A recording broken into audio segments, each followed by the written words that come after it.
I'm reading a book right now called Darth Plagueis by James Luceno.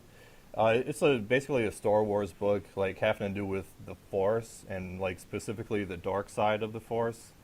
Are you familiar with like the idea of the Force from our Star Wars movies? Sure, David, so mind I am, however, I am also aware of what the reptiles use this as a metaphor, so I would consider it to be the source, if you wish, force, and will measure and yes, sides or interpretations of that energy. Okay. Um, so I read a quote in the book this morning that really stuck with me. The character Darth Sidious says, strength is not in the flesh, but in the Force." Does that sound like accurate to you? I mean, does that resonate? Strength comes not from the flesh, but from the Force, or the source, so to speak. It greatly depends on the definition of strength. Purely physically speaking, everything in the material universe is a manifestation of energy from higher dimensionalities, ultimately from source energy. So it's not just strength, but rather everything that comes from source. So everything that somewhere is material, I would say, is from the source, and therefore, of course, I understand what this individual, this context, is trying to express.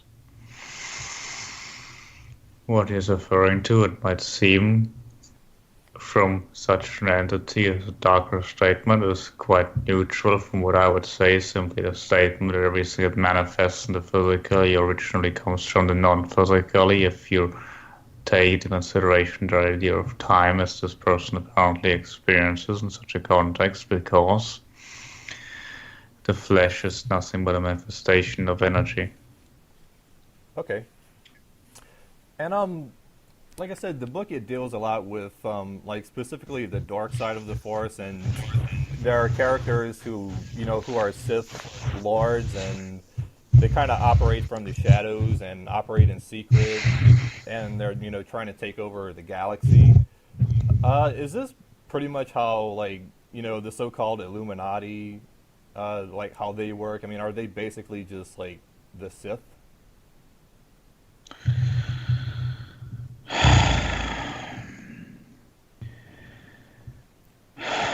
Do you understand what I mean by the Sith? I understand, however.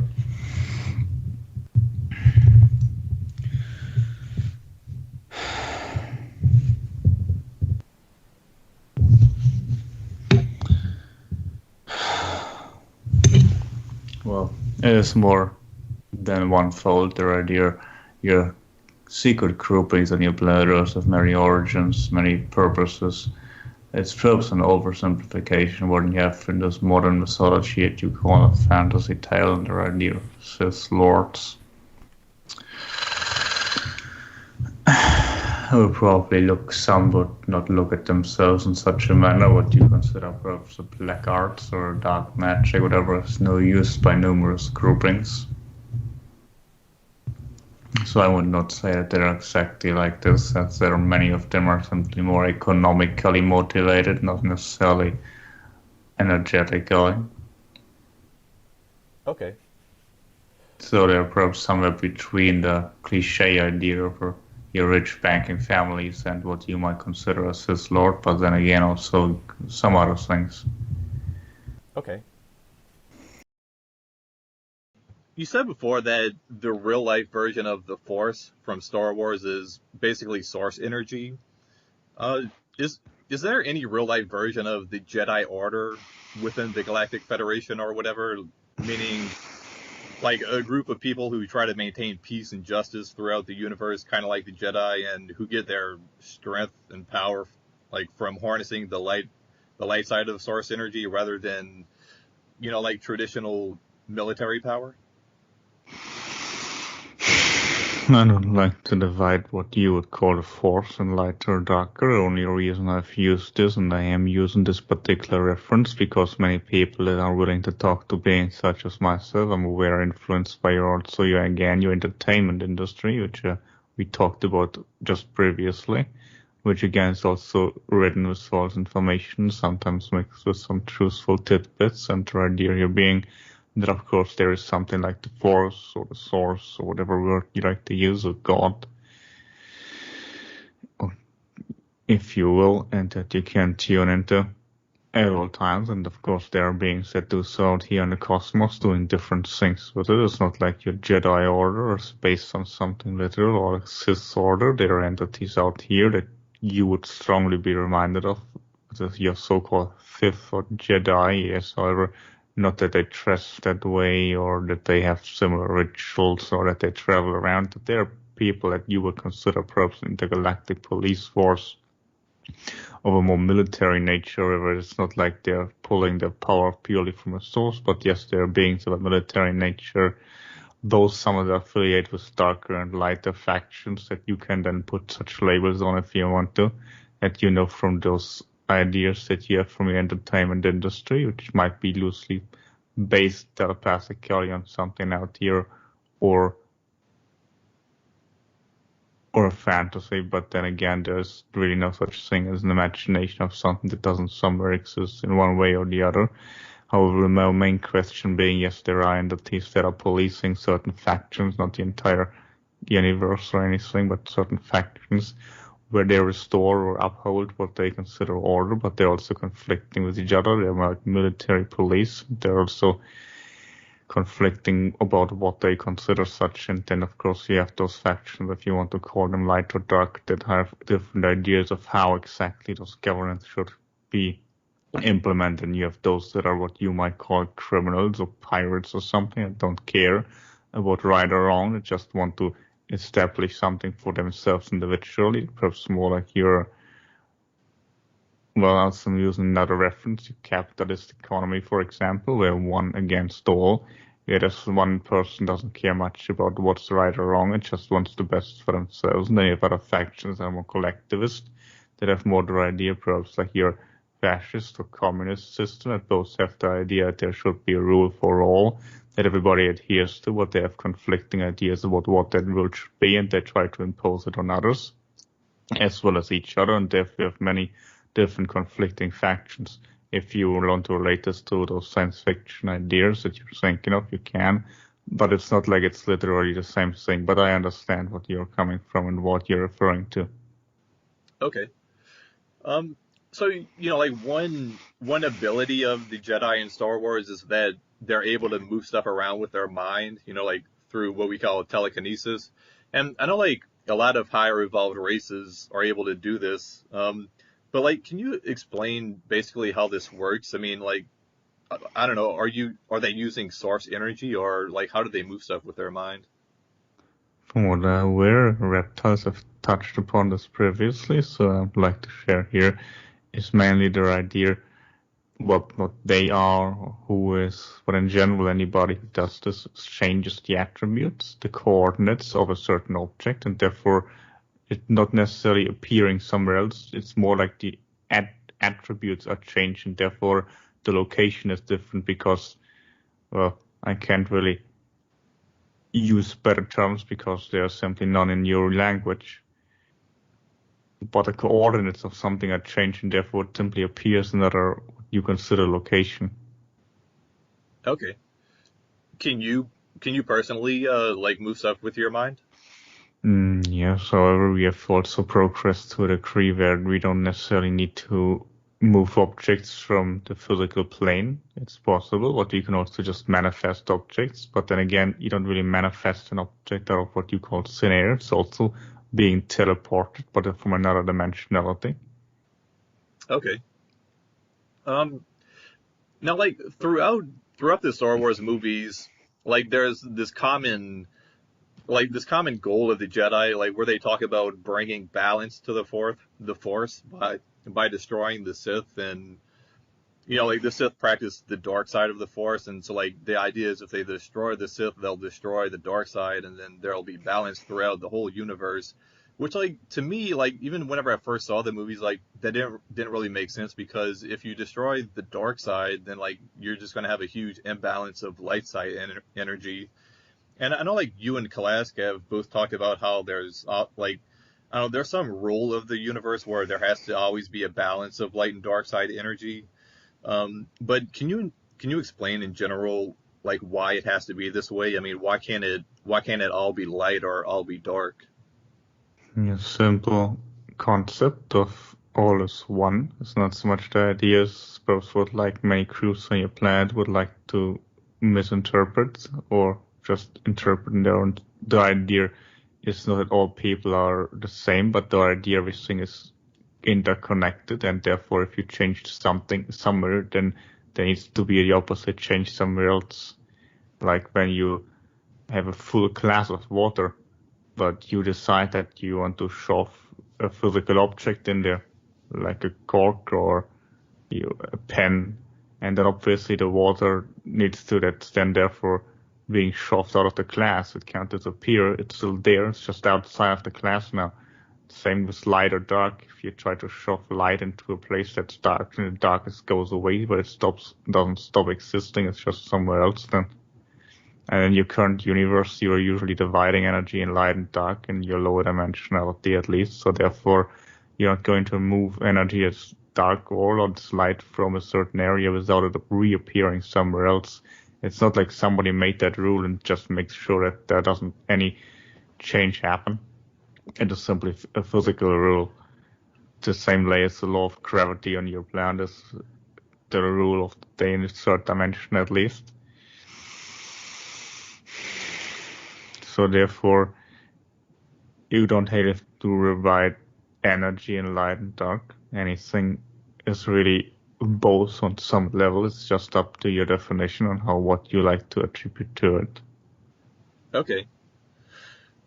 So does God or the Source have a preference for like either the light side or the dark side?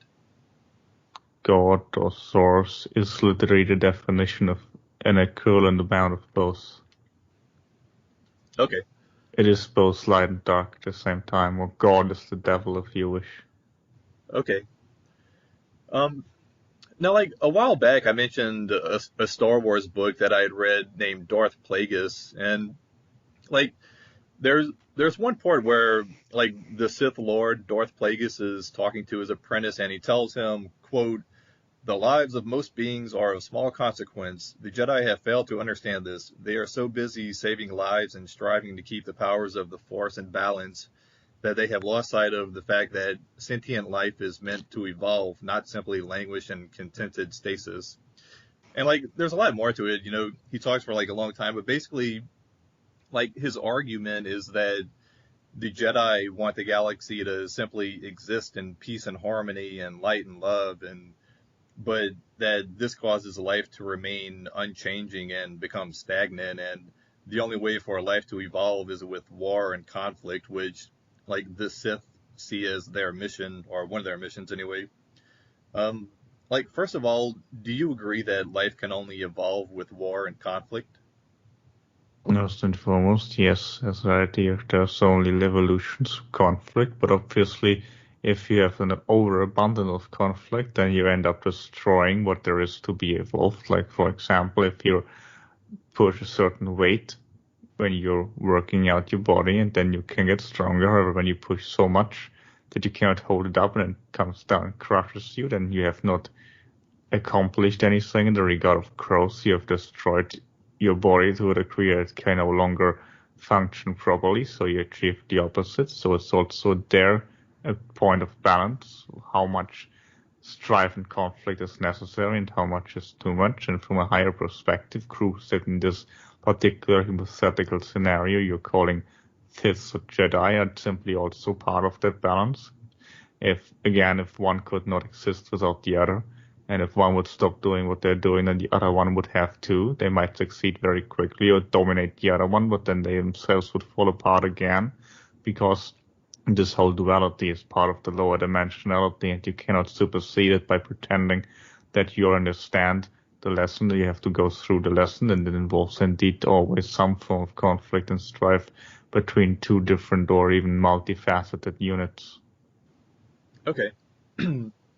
So, I mean, like, you know, Kalas was talking recently about the possibility of a World War III, in our future. I mean, like, so, like, should people on Earth just, look forward to World War III and be like, oh, hey, it'll be a great opportunity for us to evolve? I mean, like, what do you think? Should we just accept war and accept that it's good, not bad?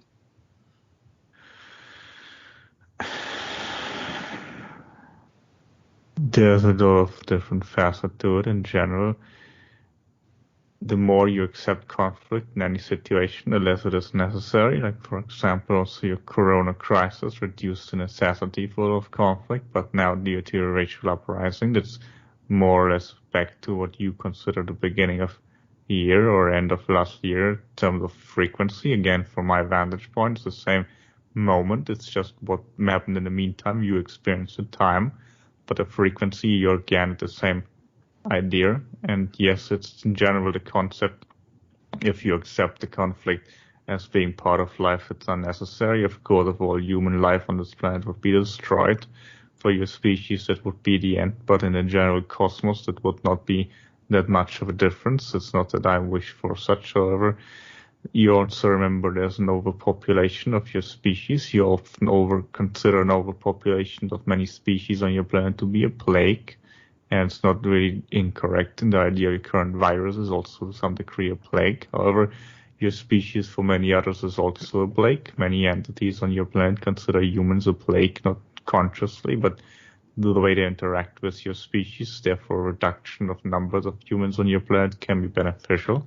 Obviously, through the amount of nuclear weaponry, it's not the ideal way to curb such an idea of overpopulation, and to put it mildly, it would also damage your planet to a great degree and many other life forms as well as including mine. So therefore, it's not my preferred method of what should happen on your planet.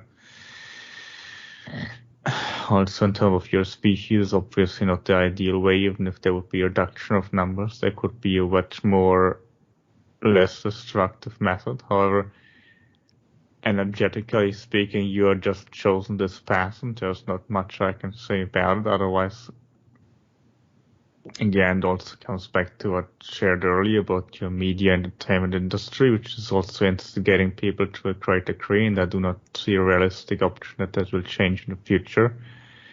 So therefore, you're likely moving down that path currently. I can't give you a time frame or anything, but with all conflict in life, and as long as you embrace the necessity of it happening, you can reduce the possibility of the necessity of it happening. I'm trying to find some more of a metaphor and explanation to bring this point home somewhat more effectively. Like, for example, if you fall down from a high place, if you perhaps experienced that a couple of times in your life where you jump down from a high place and you resist the impact and you don't want to land on the ground because you're afraid to hurt yourself and you tense up the body and then you break your ankle or something worse. However, if you agree to the fault, so to speak, and you embrace the impact and just roll yourself off because your body remains lax and somewhat cooler or softer, and you're not tensed up, then very often you can fall from a higher distance height without necessarily breaking your bones. Okay. So, do you know of any species in the universe that, I don't know, that do evolve somehow, but they never have war? Yes, but that's mainly because they have come through that learning lesson in what you would consider a time frame, so therefore there exists a version of them that is permanently at war, as well as a version that is permanently at peace, and then on a hierarchical equilibrium there is the balance. Okay. And everything in the universe somewhat is in conflict with everything else. So war is just the definition that you have on your planet of conflict on a certain scale. But when you walk over a nice field, the sun is shining, butterflies, and you think you're in perfect harmony and peace, but many entities that you're stepping on in the grass probably not consider your particular moving over the grass as a particular peaceful endeavor. To them, it might be life-threatening. So everything in the cosmos is somewhat always in conflict, but that conflict is also part of a greater harmony. One moment I find the idea of circle of life or something similar, that is likely a good way to describe it. Everything, even death, is part of life, and therefore also conflict and peace is really a definition. Okay. Like I told Metax, the Sith Lord character, Darth Plagueis of Star Wars, makes the argument that the Jedi philosophy of peace and harmony causes life to stagnate in a state of contented stasis, and it's only through war and conflict that life evolves. Is this similar to the Draconian Empire's reason for their desire to spread war, meaning to help the universe evolve, or like is the Empire purely interested in its own power? The latter, purely interested in conflict and conquest for its own sake, or from a latter vantage point, obviously, yes, we are serving as a role of balancing the whole idea out and the whole idea of growth, right? The whole peaceful endeavor of healing, licking wounds, etc. after the war is before the war, so to speak, right? In other words, we are indeed, in this larger scheme of things, functioning as such a manner. Or I'm aware there's some reference to one of the poets, you perhaps not have mentioned from the Western region. There is where a proverbial devil is stating that he is the source or the force that always wants evil but always ends up creating good, right? Because it teaches learning lessons automatically. This is more or less the role that the Empire has voluntarily or involuntarily taken in the universe, well, quite voluntarily. But again, what it serves a larger function, that there is indeed only growth through strife, is not just a reference point of the Empire, but any higher evolved entity will acknowledge this, right? Okay. Um, It's just that we are indeed fighting from a vantage point of, yes, we want conflict for our own sake, but from our understand what we arrived at, indeed, from a larger scheme of things, we're also playing this game and they're also very playing a role that's supposed to be also beneficial to our entities. so Service to self being service to others, etc. right. So what is the main goal or motivation of the Empire? Is it to have to have domination of the entire universe, or do you? Conquest, yes. Okay. Uh, Complete takeover. That's the original goal with which we set out. It's multifaceted. We also realize we need to have different approaches. Depends what star system we are invading. If we want to cross dimensionality bridges, depends what species we're interacting with. So we're also learning and growing ourselves in the process, which also led to us interacting with you, for example. okay. What do you mean by me? You mean me as an individual or as a species? As a species, obviously you being individual, obviously you're also part of this, yes. Okay. So is it fair to say that the Empire is basically like the Sith in the sense that they both covet power above all else and they foment wars and worship the dark side of source energy, or is that too oversimplified? It's somewhat accurate. Willpower, yes. Willpower being the god or the connection to sorcerer, right. Okay. It is an oversimplification, yes, but nonetheless, the general vantage point is correct. A lot of what you considering the dark side on your planet is indeed what we have decided to encompass into what you consider this universe, or there's no necessity to divide things that easily lighter, darker, but at least this philosophy, for what you understand from your science fiction idea, at least makes the attempt to accurately represent the darker side, so to speak, that the Empire's taken to a large degree and not just sees it as a menace. Okay.